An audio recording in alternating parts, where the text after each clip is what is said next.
I have a howler beanie. I'm so happy right now, I can't even tell you.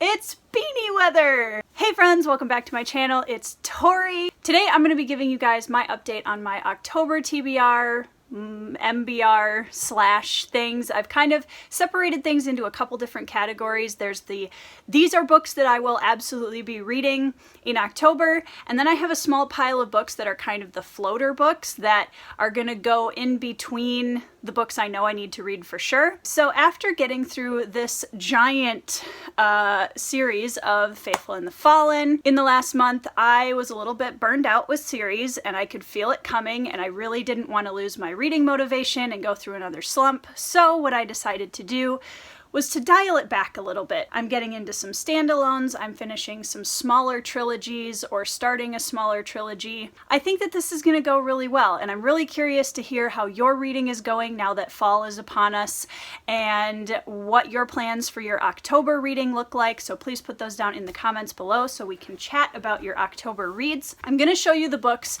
that I am planning to read in October. So these are the TBR, the books that I'm going to try and get to for sure. The first two will probably come as no surprise, and those are Bonds of Chaos and Stones of Light. I grabbed the wrong book. Okay, well, I don't know where I put Stones of Light, so I will be reading Stones of Light and Bonds of Chaos, which are books 2 and 3 in Zach Argyle's self-published Threadlight fantasy trilogy.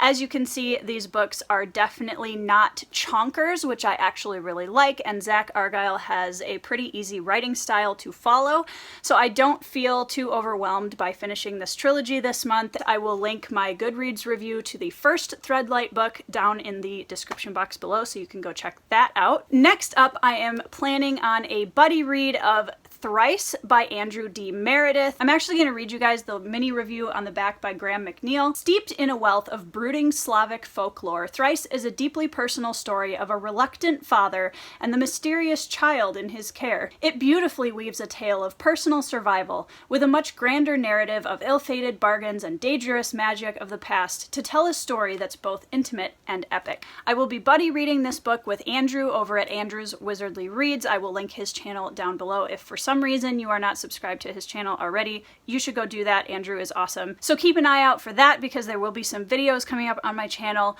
surrounding this book later on in the month of October or early November, so I will keep you posted. Next up is definitely a bit of sort of a swerve away from the fantasy genre, and that is a poetry book. I have not read a poetry book in quite a long time. This one is War Horses by Yusuf Komunyakaa, and I actually had the honor of listening to a presentation by Yusuf when I was in college. I went to a poetry reading night. It has a lot of fatherhood themes, a lot of war themes, a lot of culture themes, and I just really appreciated his style. This is the second book of poetry I will be reading by Yusuf. The first one I read was Neon Vernacular, and I really enjoyed that. That was quite a long time ago, so I'm looking forward to this little foray back into some of his poetry. All right, the last one on this list, and this one I feel horrible about because I know that it was on my September TBR and I did not get to it because I just didn't. I wasn't feeling it in September. Not because I'm not excited to read this book, but just because I wasn't ready to commit to it yet. I think doing the first line video with Ben and just kind of getting a tiny little taste of the beginning of this book definitely rekindled my excitement to read it. I think that the author's prose is going to be something I enjoy immensely. Without further ado, that is The Blade Itself by Joe Abercrombie. This is the only completed series that I am planning to start in the month of October. I'm trying to be really careful and like not start too many too quickly, because how many of us do that where we read the first book and we love it and then we don't finish the series because we're starting the first book of something else. We're not doing that this month. So I feel like that's a very achievable little stack of books for the absolutely must-reads. And now I'm going to shift over to my secondary pile, which is the MBR. I really want to kind of fit these books in between my absolute must-reads so that if I need a break from those, I have something to grab off my shelf. Now this might look like an intimidating stack, but keep in mind I will not be reading all of these this month, I don't think. If I do, someone come pull me out of the hermit cave. The first one is A Touch of Light by Tiago Abdallah, and I have had the opportunity to meet him on Twitter and a couple of the Discord servers and heard some incredible praise for his book. Can we just appreciate this cover? It was done by an artist named Alejandro Colucci, and oh my goodness, like, beautiful. Beautiful cover. I love this cover. All right, next up on the might be reading is The Coward by Stephen Aryan. This book also comes highly recommended from some people whose taste in books I trust.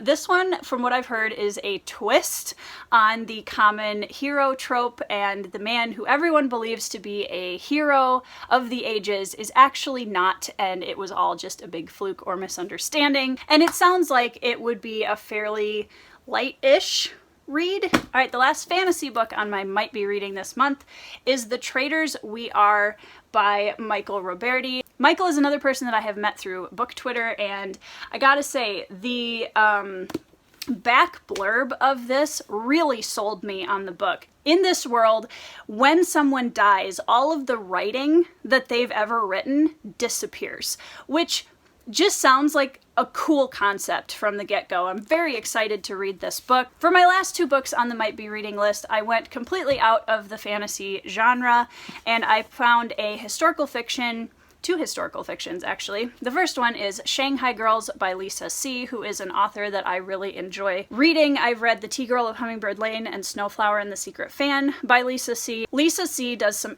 absolutely beautiful, rich, textured, cultural stories through an entire generation, usually in her books, and I just think she is an incredibly talented storyteller, and I cry at the end of all of her books, which sometimes you just need a book that's just going to give you a good cry, and so I decided to throw one of those on for my October MBR. Last but not least, the other historical fiction that I picked up was The Things They Carried by Tim O'Brien. Now this one is, again, a very short read, but it's going to be a heavy one, and this one is set in Vietnam and goes through some different POVs throughout the Vietnam War, which is something that I've been really wanting to read since a couple of my family members were in Vietnam. It's an era of our history that I want to read more about and do some more study on. So this is going on my MBR for October. Hey guys, super quickly, I got a book in the mail today that might end up making it onto my TBR for October. We will see. That is Priest of Bones by Peter McLean.